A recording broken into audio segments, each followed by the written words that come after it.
लोग के सैयदा हातिम मोट छू मैं इंटरनेशनल सॉफ्ट टेनिस प्लेयर અને ઇન્ડિયન નેશનલ ટીમમાં ઇન્ડિયાને ઇન્ટરનેશનલમાં રિપ્રેઝેન્ટ કરું 3 ટાઈમ્સ ગુજરાત સ્ટેટ ચેમ્પિયન બનો છું। સુરાદાનો એહસાન અને શુક્ર કરું છું કે આજે આ જગામાં નિકલ કરવા વાસ્તે રજા મુબારક આપી। અલ્હમ્દુલિલ્લાહ શુક્રન। આજે એક મોજીઝા જે મારા સાથે થયું એની શિકાર કરું। 2023માં નેશનલ રેન્કિંગના હિસાબથી એશિયન ગેમ્સમાં इंडिया ने रिप्रेजेंट करवा वास्ते मैं क्वालिफाई थे, लेकिन एना ट्रायल्स असराना दरमियान आया ते बाद मैं फेडरेशन में मेल कीधो कि आ अहींया हमारा वास्ते खास हमारी कम्युनिटी वास्ते घणो इम्पोर्टंट इवेंट है।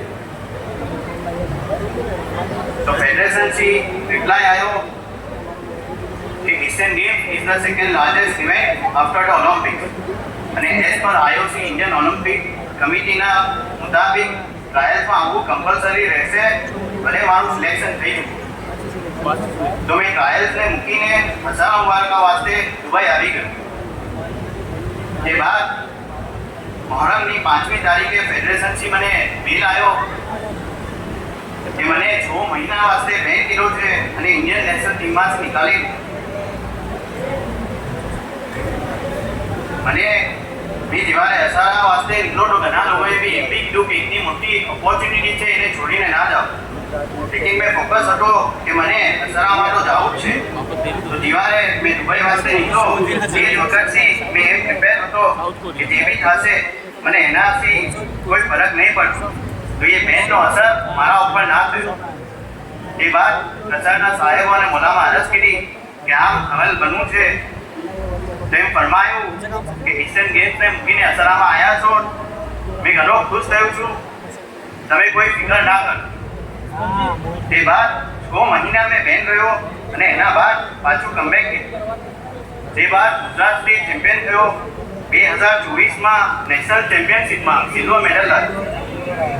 તે બાદ ઇન્ડિયન નેશનલ ટીમમાં વાપસ ક્વોલિફાઈ થયો અને ઇન્ટરનેશનલમાં એમ્સ્ટરડમ નેધરલેન્ડ્સમાં વર્લ્ડ નંબર 11 ચાઇનીઝ પ્લેયરને હરાવ્યું।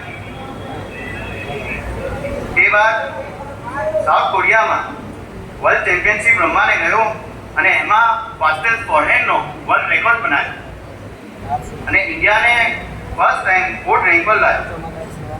તે બાદ હિન્દુસ્તાનના પ્રાઇમ મિનિસ્ટરે પૂરી ઇન્ડિયન નેશનલ ટીમને દિલ્હી મુલાકાત વાસ્તે બોલાવ્યું, ડિનર વાસ્તે ઇન્વાઇટ કર્યું।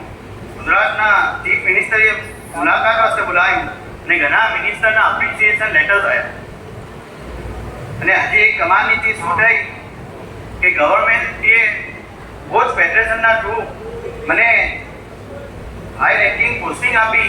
ઓલ ઇન્ડિયા સર્વિસમાં ઇન્વેસ્ટિગેશન વિંગમાં સ્પેશિયલ ઓફિસર બનાવ્યો સેન્ટ્રલ ગવર્મેન્ટમાં અંડર કેબિનેટ મિનિસ્ટર। બોલા જેમ ફરમાવો છો એમ જ મારી ઉમ્મીદ છે કે આ દાવતની ખિદમત કરું, આ વતનની ખિદમત કરું।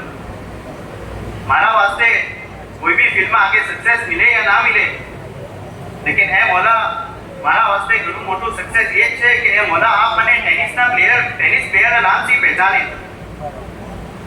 એના કરતા મોટું सक्सेस શું છે કે જેમ આ ત્રીજી તારીખની વાતમાં ફરમાયું કે ફરજંદો સ્કૂલમાં ફર્સ્ટ આવે, સ્વિમિંગમાં ફર્સ્ટ આવે, એના કરતા બી મોટું અચીવમેન્ટ શું છે કે इमाम हुसैन पर रोवा फर्स्ट आवे।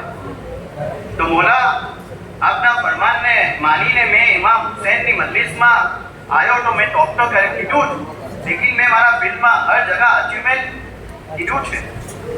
कोई बात नहीं, आओ जाके आओ। एक मारा दिल की बात करूं छू कि इमाम हुसैन अपना खातिर सुसु मुसीबतों ने उठाई, अपना फरजंदों ने कुर्बान किया, अपना अहल ने कुर्बान किया અને હવે જગત સફળ કર્યું। બોલા આપ એક બયાનમાં ફરમાવો છો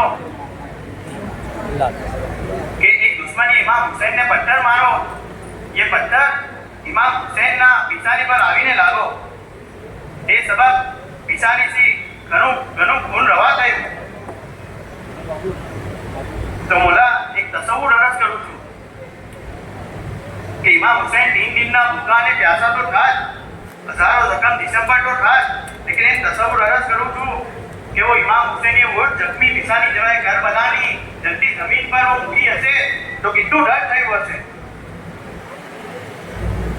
तो आवा मोलाने में મૂકીને શું એશિયન ગેમ્સ વાસ્તે જાતે બલકે ઓલિમ્પિક્સ भी હતે या એના કરતા भी કોઈ મોટી ચીજ હતે તો મેં જોઈ લેતે।